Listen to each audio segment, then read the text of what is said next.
दक्ष के प्रजापति बनने के बाद ब्रह्मा जी ने उन्हें एक काम सौंपा जिसके अंतर्गत शिव और शक्ति का मिलाप करवाना था।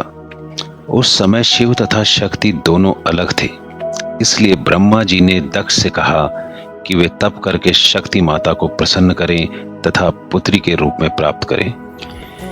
दक्ष ने अपनी पत्नी प्रसूति के साथ आदि पराशक्ति को अपनी बेटी के रूप में पाने के लिए हजारों वर्षों तक तपस्या की और उनकी भक्ति से प्रसन्न होकर देवी ने उन्हें वरदान दिया कि वह उनके यहाँ जन्म लेंगी और सती ने बेटी के रूप में जन्म लिया।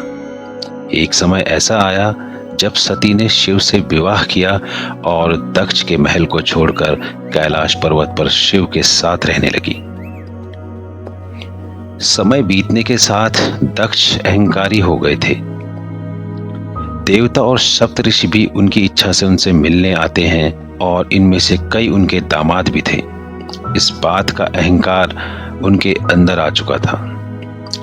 एक बार प्रजापतियों के एक यज्ञ में दक्ष के पधारने पर सभी देवताओं ने उठकर उनका सम्मान किया, परंतु ब्रह्मा जी के साथ शिव जी बैठे ही रहे।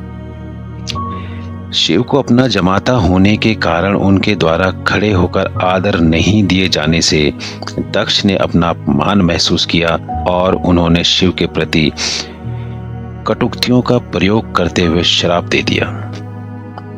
इस घटना के बाद प्रजापति दक्ष ने अपनी राजधानी कनखल में एक विराट यज्ञ का आयोजन किया, जिसमें उन्होंने अपने जमाता शिव और पुत्री सती को यज्ञ में आने हेतु निमंत्रित नहीं किया, मगर सती पुत्रवत स्नेह के कारण भव्य यज्ञ में शामिल होना चाहती थी, लेकिन शिव ने उन्हें ऐसा करने से रोक दिया क्योंकि वह समय के गर्भ में छिपी प्रलय को देख सकते थे। काफी चर्चा के बाद सती क्रोधित हो गई। ऐसा माना जाता है कि यह पहली बार था जब देवी दुर्गा की 10 महाविद्याएं सती के शरीर से प्रकट हुई। कहा जाता है कि देवी दुर्गा के 10 सबसे उग्र रूप महाविद्याएं केवल इसलिए प्रकट हुई क्योंकि वह शिव द्वारा रोके जाने पर क्रोधित हो गई थी, इसलिए शिव ने उन्हें यज्ञ में जाने की अनुमति दे दी।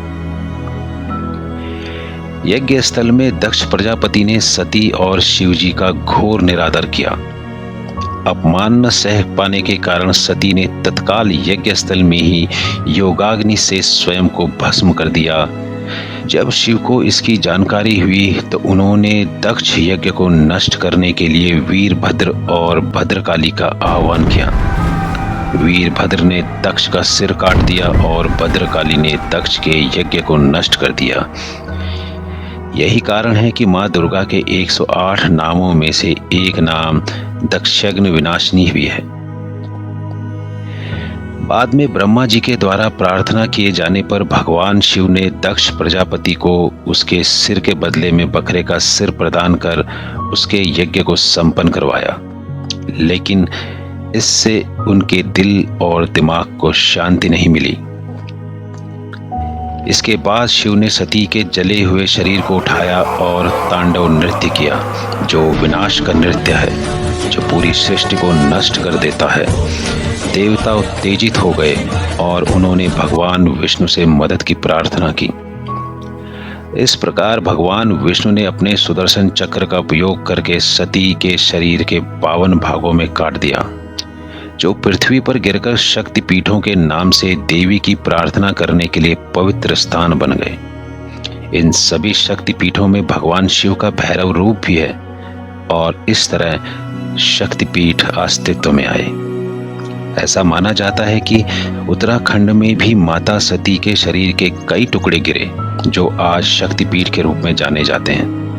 जैसे नैनीताल में माता का एक नयन गिरा तो ये नैना देवी शक्तिपीठ बन गया। जहां माता के शरीर का निचला हिस्सा गिरा वहां चंद्रबदनी, और जहां माता के सिर वाला हिस्सा गिरा वहां सुरकंडा शक्तिपीठ बना। माता के सिर के बालों वाला हिस्सा जहां गिरा वो कुंजापुरी शक्तिपीठ बन गया। ये तीनों मंदिर उत्तराखंड के टिहरी जिले में स्थित हैं। उम्मीद करता हूं उत्तराखंड से जुड़ी ये जानकारी आपको अच्छी लगी होगी। ऐसे ही उत्तराखंड और पौराणिक मान्यताओं से जुड़ी जानकारियों के लिए इस चैनल से जुड़े रहें। मैं फिर मिलूंगा आपसे दूसरे एपिसोड में। धन्यवाद।